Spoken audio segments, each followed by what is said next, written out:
Dans cette vidéo, nous allons voir une stratégie de trading à mettre en place tout de suite et qui donne des résultats incroyables. Bonjour à tous et j'espère que vous allez bien. Avant de commencer, n'oubliez pas de regarder la vidéo plusieurs fois pour bien assimiler cette nouvelle stratégie. La technique de trading que je vais vous apprendre vous permettra sûrement d'être rentable sur les marchés, à condition d'être prêt à suivre toutes les étapes de la stratégie. Comme d'habitude, la vidéo sera décortiquée en plusieurs parties. Premièrement, nous allons décortiquer toute la stratégie et voir ses fondamentaux.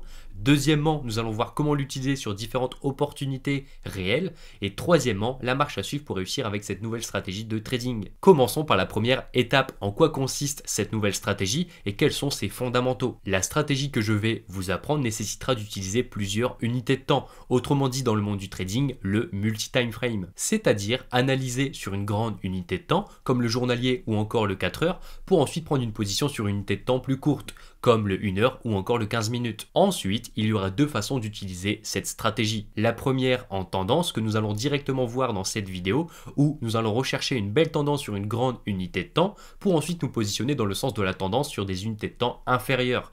Et la deuxième façon sera en contre-tendance. Si celle-ci t'intéresse, alors je t'invite à cliquer sur le lien qui s'affiche à l'écran. Les deux façons d'utiliser la stratégie ont été travaillées pendant plusieurs années et donc les deux sont viables et rentables si bien sûr vous les utilisez correctement. Maintenant, passons aux fondamentaux de la stratégie multi-time frame en tendance. Les actifs que nous allons travailler pour cette stratégie seront le forex et les matières premières, comme Euro JPY, Euro face au yen japonais ou encore USD WTI, dollar face au pétrole. Chaque opportunité que nous allons rechercher seront composées de deux unités de temps et donc en majeure partie l'unité de temps de fond, donc celle qui nous servira à trouver la tendance, sera basée sur l'unité de temps en 1 heure minimum et maximum sur l'unité de temps en journalière, donc entre H1 et daily. Et la deuxième unité de temps où nous allons prendre position sur le marché sera entre l'unité de temps 15 minutes et 4 heures, donc M15 à H4. Il sera obligatoire d'identifier au minimum deux structures pour la stratégie en tendance.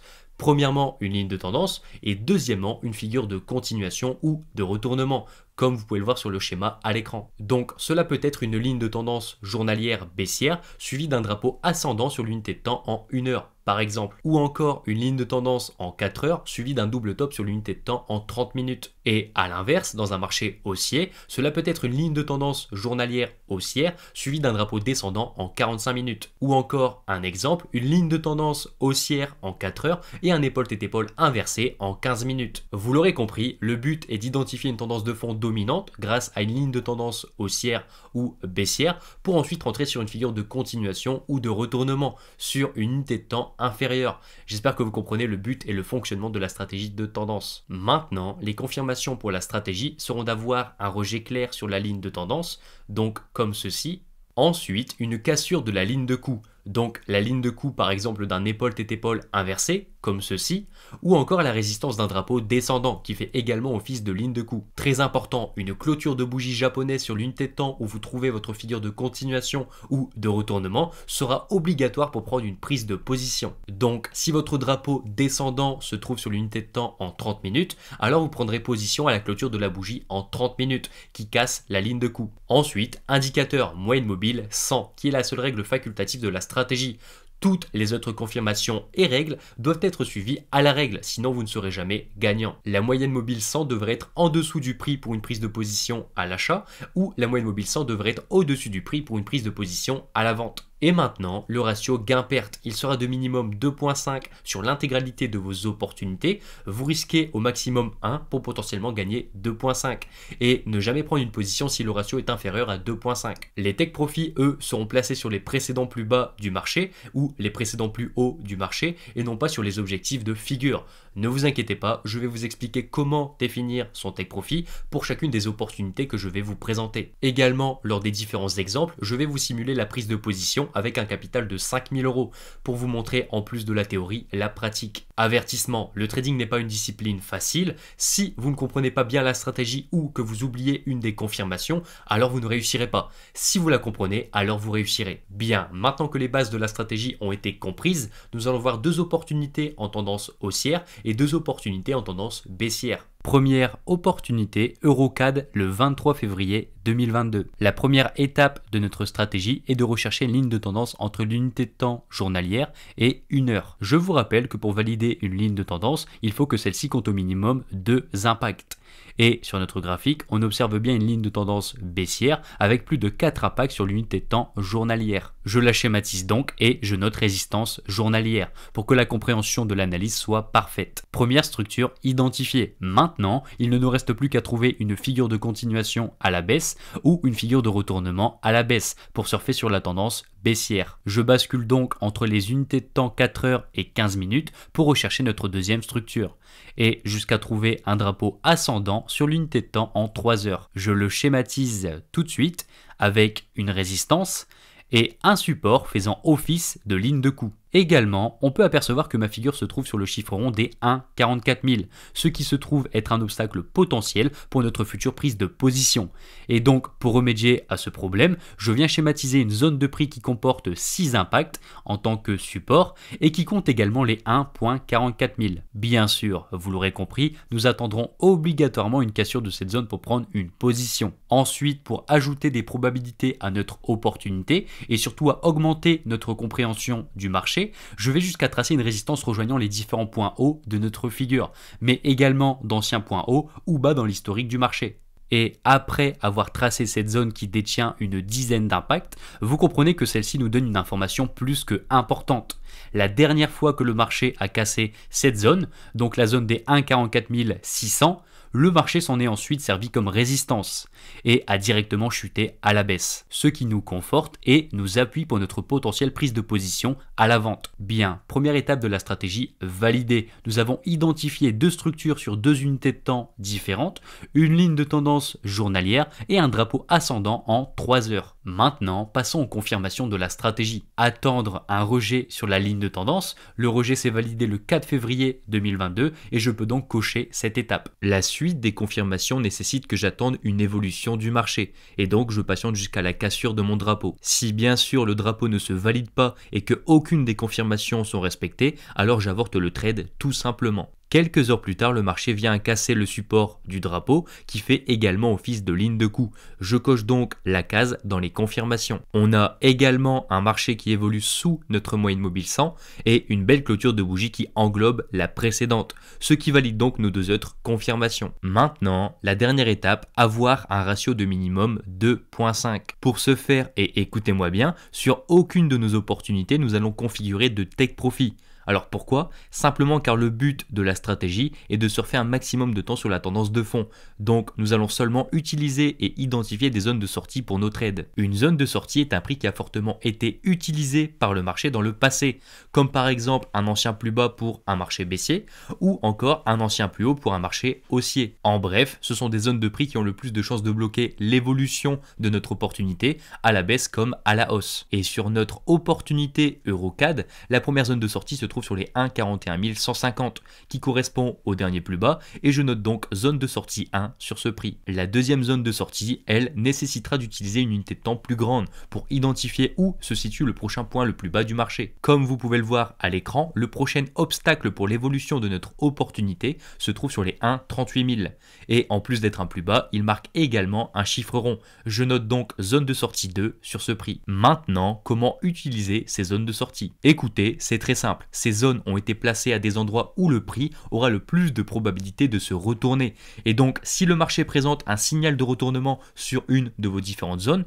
alors vous devez préparer votre sortie. Un signal de sortie peut être une figure de retournement de marché, comme un double bottom sur votre zone de sortie, un épaule-tête-épaule inversé, ou encore une consolidation. Et pour préparer votre sortie sur ces différentes figures, vous n'avez qu'à simplement déplacer votre stop loss au-dessus de leur ligne de coup. Et comme ça, si le marché valide la figure, alors vous sortez au meilleur moment, car un retournement de marché se préparait. Et si le trade continue sa baisse, alors tant mieux, vous êtes toujours en position et vous continuez de surfer sur la tendance. La deuxième façon d'utiliser une zone de sortie est de voir apparaître une combinaison en bougie japonaise avant la fermeture des marchés le vendredi. Cela peut être une bougie englobante sur notre zone de sortie le vendredi à 20 h ou encore plusieurs dojis suivis d'une bougie avec un volume important le vendredi à 18 h. Ce que je vous conseille si vous repérez une combinaison en bougie japonaise est de déplacer votre stop loss au-dessus ou en dessous du signal de retournement. Encore une fois, si le signal se valide, vous sortez au meilleur moment,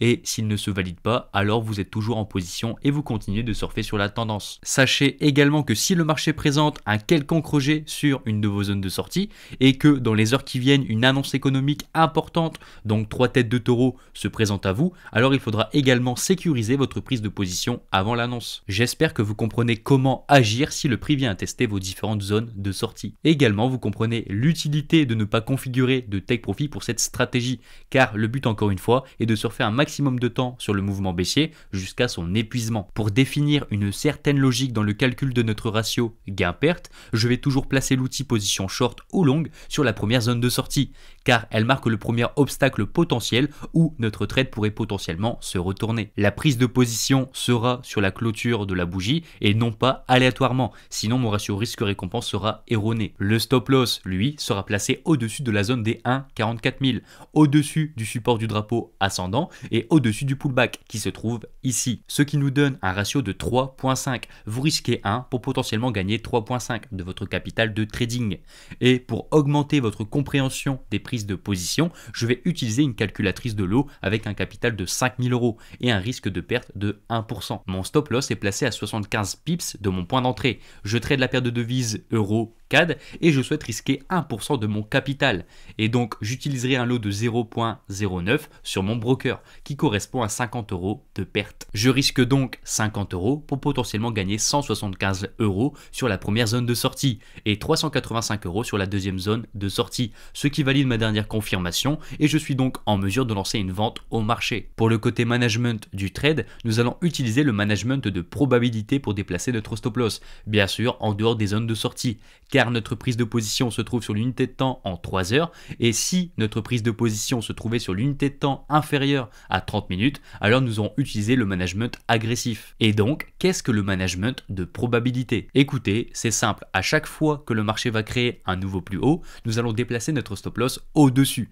Mais alors pourquoi? Simplement pour surfer un maximum de temps sur la tendance en cours et sans bien sûr être agressif sur le management et se faire sortir inutilement du trade à cause d'un léger retracement. Je le rappelle encore une fois, mais le but de cette stratégie est de trouver une tendance long terme et de se positionner sur le court terme pour surfer un maximum de temps sur la tendance. Quelques jours plus tard, le marché évolue jusqu'à la moitié de mon take profit et de ce fait, je déplace mon stop loss initialement prévu sur les 1,44 550 sur les 1,43 750, soit quelques pips plus bas que ma prise de position pour sortir à 0 € de perte si bien sûr mon trade se retourne. Aussi, si vous prenez position sur une unité de temps supérieure à 1 heure, vous pouvez quitter vos écrans et ne pas rester scotché devant vos graphiques pour le management.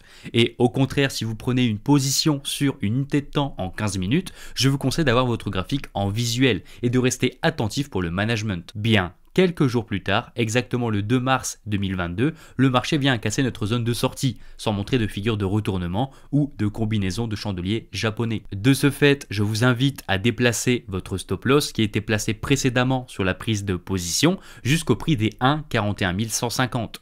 En d'autres termes, sur la zone de sortie. Avec ce procédé, soit vous sortez en gain de 3,5, soit le trade continue son évolution à la baisse et vous continuez de surfer sur la tendance. 2 jours plus tard, le 4 mars à 20 h, le marché continue son évolution à la baisse. Et pour sécuriser mon trade, je vais déplacer mon stop loss au-dessus du dernier plus haut. Donc, c'est-à-dire ici, sur les 1,40 495. Et si le trade se retourne, vous sortirez alors avec 4,5% de votre capital de trading. Le lundi 7 mars 2022 au matin, je sécurise ma position car on peut apercevoir une combinaison en bougie japonaise avec un marteau inversé, suivi d'une belle bougie englobante qui englobe les 3 précédentes.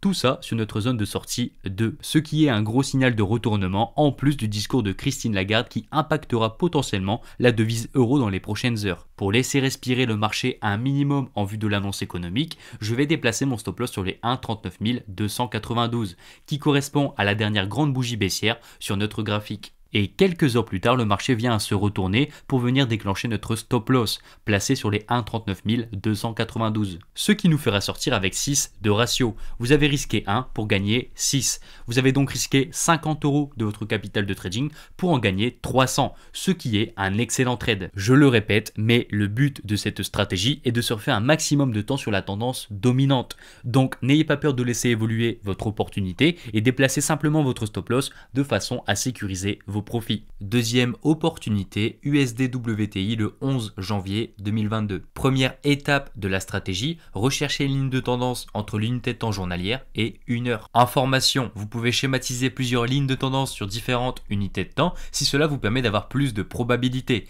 et une meilleure confiance avant de lancer une vente ou un achat au marché. Par exemple, sur cette opportunité, en plus de ce que je vais vous présenter, le marché nous propose une ligne de tendance haussière sur l'unité de temps journalière. Et ce n'est pas tout, sur notre graphique, on observe également une ligne de tendance haussière avec plus de 3 impacts en tant que support sur l'unité de temps en 1 heure. Je la schématise donc et je note support H1. Vous pouvez ajouter des probabilités à vos opportunités comme je viens de le faire. J'ai une ligne de tendance haussière journalière et une ligne de tendance haussière sur l'unité de temps en 1 heure.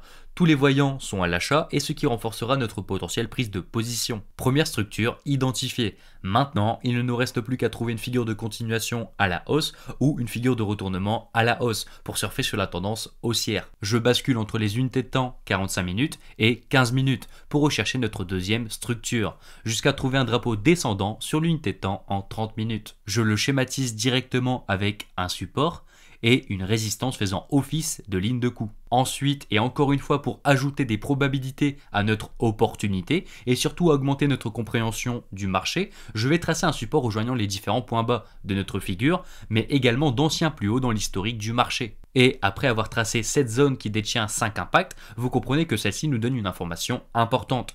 La zone se situe sur les 78 qui correspond à un support institutionnel et si vous regardez ici, le marché a tenté à 4 reprises de la casser mais sans succès. On peut donc en conclure que les acheteurs sont beaucoup plus puissants que les vendeurs et ce qui nous conforte et nous appuie pour notre potentielle prise de position à l'achat. Bien, première étape de la stratégie validée. Nous avons identifié 2 structures sur 2 unités de temps différentes.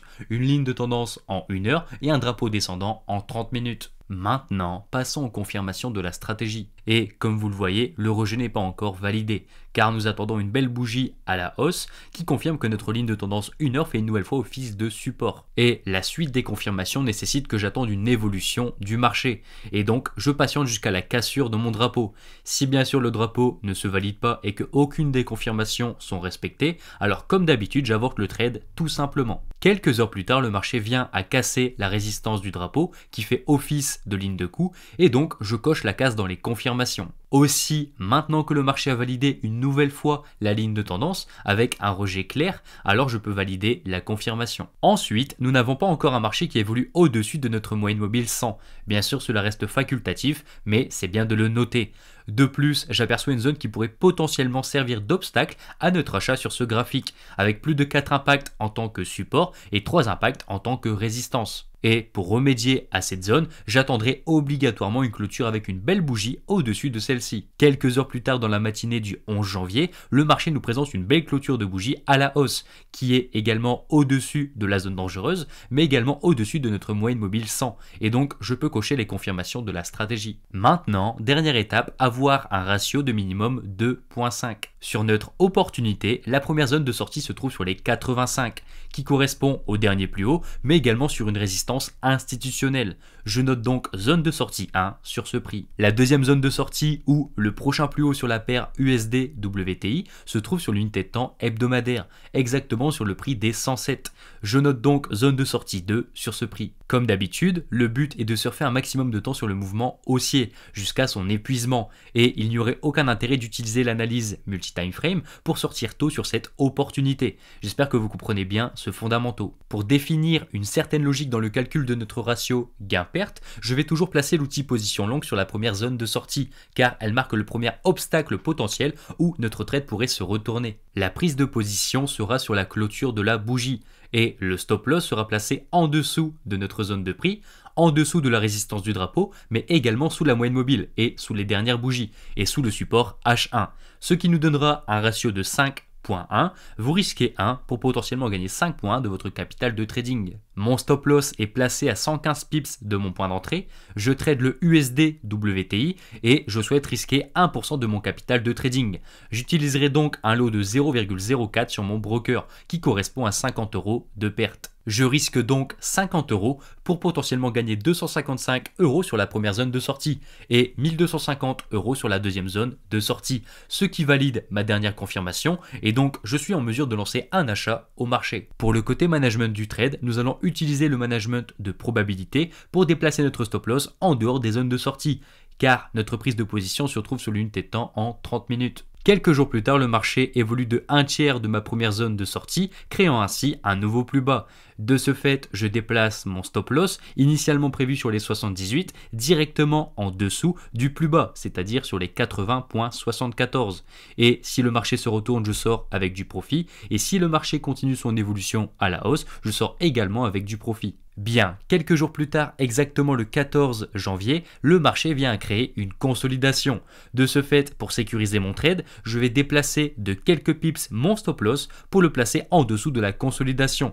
Car si le marché casse la consolidation par le bas, alors les probabilités que le marché parte à la baisse seront accrues. Et donc, je vous invite à déplacer votre stop loss qui était placé précédemment sur les 80,74 à le configurer sur les 81,20.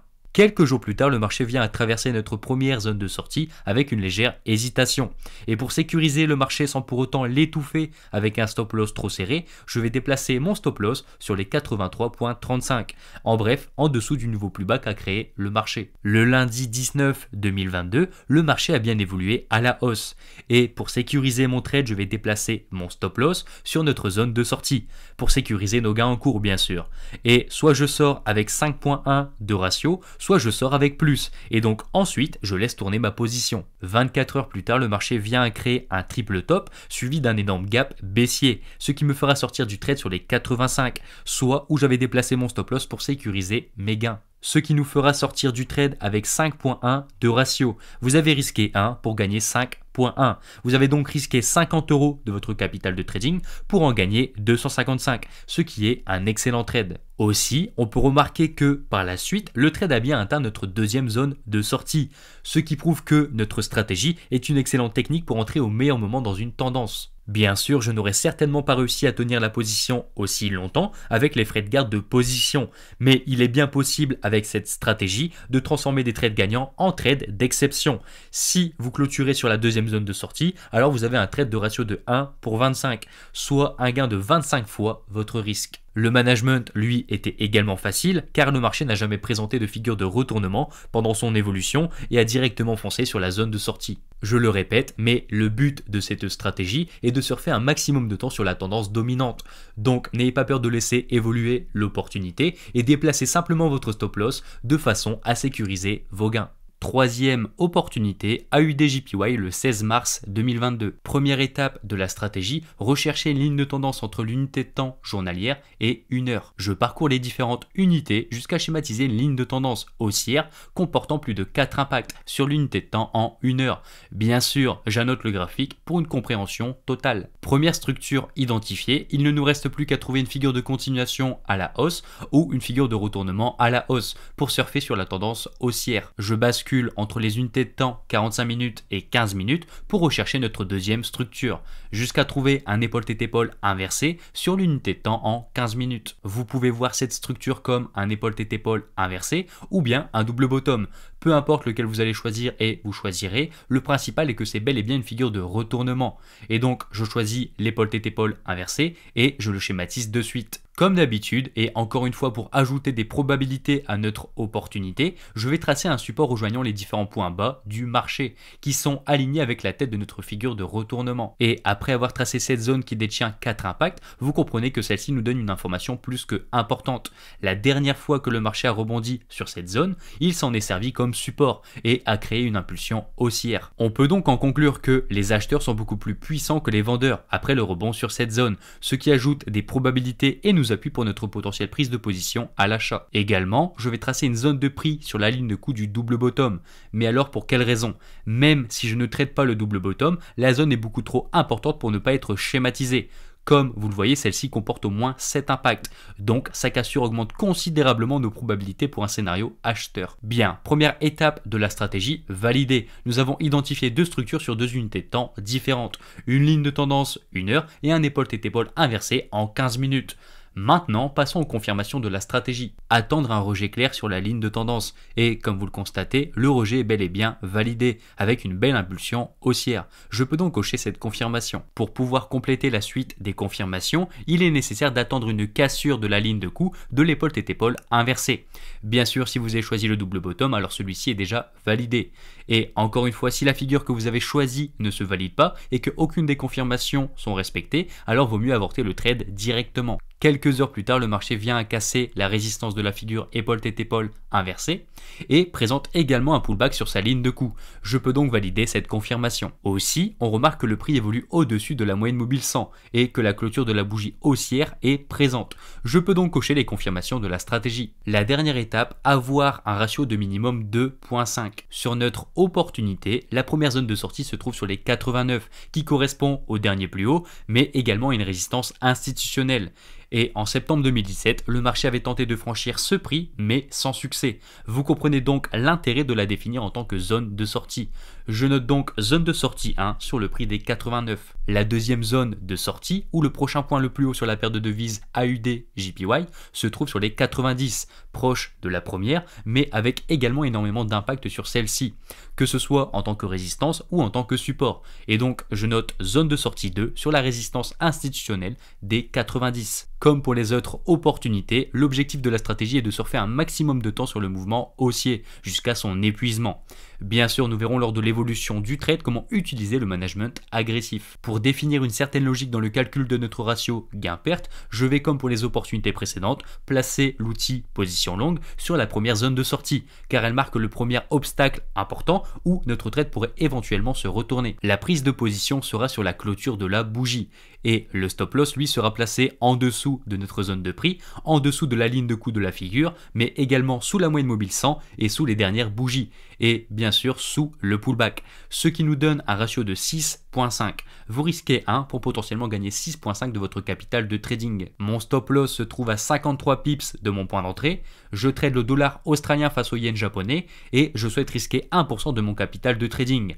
J'utiliserai donc un lot de 0.12 sur mon broker qui correspond à 50 € de perte. Je risque 50 € pour potentiellement gagner 325 € sur la première zone de sortie et 420 € sur la deuxième zone de sortie, ce qui valide ma dernière confirmation et je suis en règle pour lancer un achat au marché. Pour le côté management du trade, nous allons utiliser le management agressif pour déplacer notre stop loss en dehors des zones de sortie, car notre prise de position se trouve sur l'unité de temps en 15 minutes. Qu'est-ce que le management agressif? Le management agressif est uniquement utilisable sur l'unité de temps en 15 minutes et inférieur à 15 minutes. Mais alors pourquoi? Parce que le marché en 15 minutes retrace souvent fortement pendant la période de la nuit. Et donc, pour ne pas avoir de grandes surprises le lendemain matin au réveil et surtout à sécuriser nos gains latents de la journée, nous allons simplement sécuriser notre position avant chaque début de soirée. Cela vous évite également de détruire votre hygiène de vie et de regarder vos écrans la nuit. Je conseille donc de sécuriser vos positions entre 18h et 20h chaque jour, sans exception. L'unité de temps en 15 minutes est beaucoup trop volatile pour ne pas déplacer son stop loss avant de dormir. Restez concentré et regardez attentivement comment agir chaque jour pour sécuriser sa position. Le 16 mars à 19h30, il est temps de sécuriser ma position,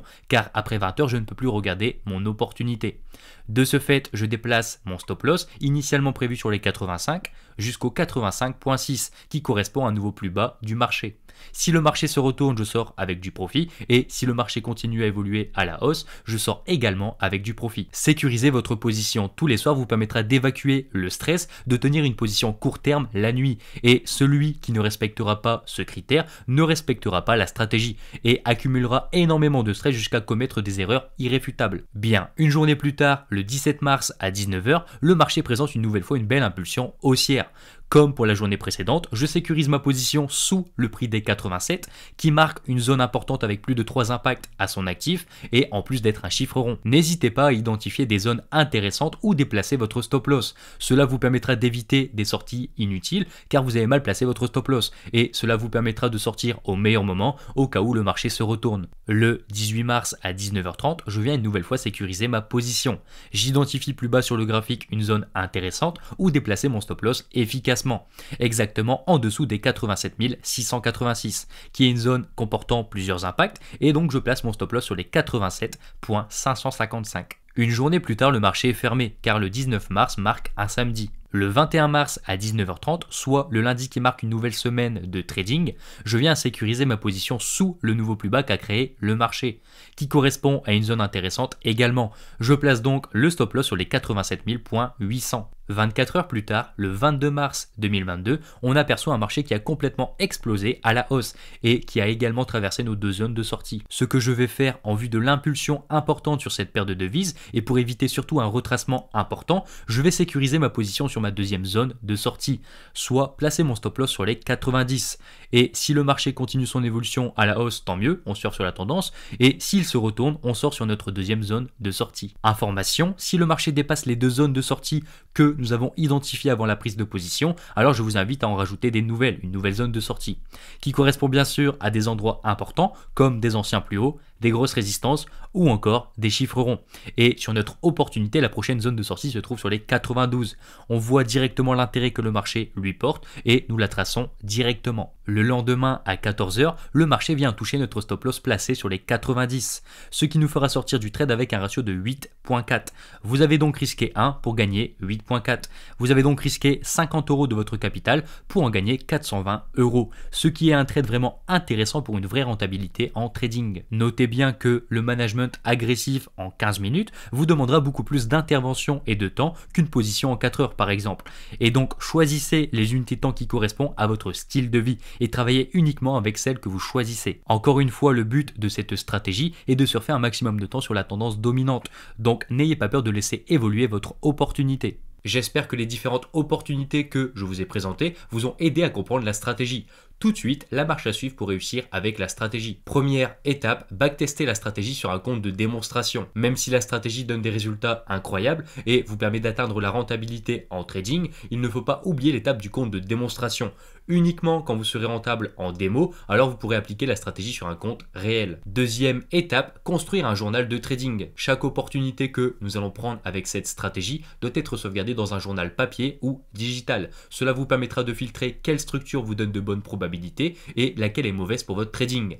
Bien sûr, si tu n'as pas encore de journal de trading, alors je t'invite à cliquer en haut à droite de la vidéo. Troisième étape, attention à la corrélation. Ne prenez pas simultanément plusieurs trades avec des devises similaires, comme par exemple un trade sur le NZD-CHF, un autre sur le NZD-USD et NZD-JPY. Cela vous évitera de trop vous exposer sur une même devise et surtout à éviter que le cours du NZD s'écroule et invalide toutes vos positions en cours. Quatrième étape, servez-vous intelligemment de votre plateforme de trading. Ne passez pas toute votre journée scotché à vos graphiques. Placez plutôt des alertes. Celles-ci vous permettront d'être présent uniquement pendant les moments importants. Faites-vous des listes pour rendre votre espace de travail agréable et ergonomique et non pas un mélange de plein d'actifs différents qui vous encombrent et que vous soyez perdu pour trouver un actif quelconque. Et cinquième étape et la plus importante de toutes, solidifiez votre trading grâce au guide du trader rentable qui contient 50 pages riches en informations et qui vous permettra d'augmenter considérablement vos probabilités de réussir sur le marché. Bien sûr, le guide est gratuit et vous pourrez directement le télécharger dans la description de la vidéo. J'espère que la vidéo t'a plu et si oui, n'oublie pas de commenter dans l'espace commentaire et surtout de liker la vidéo. Merci à ceux qui partageront et je vous souhaite à tous la réussite en trading.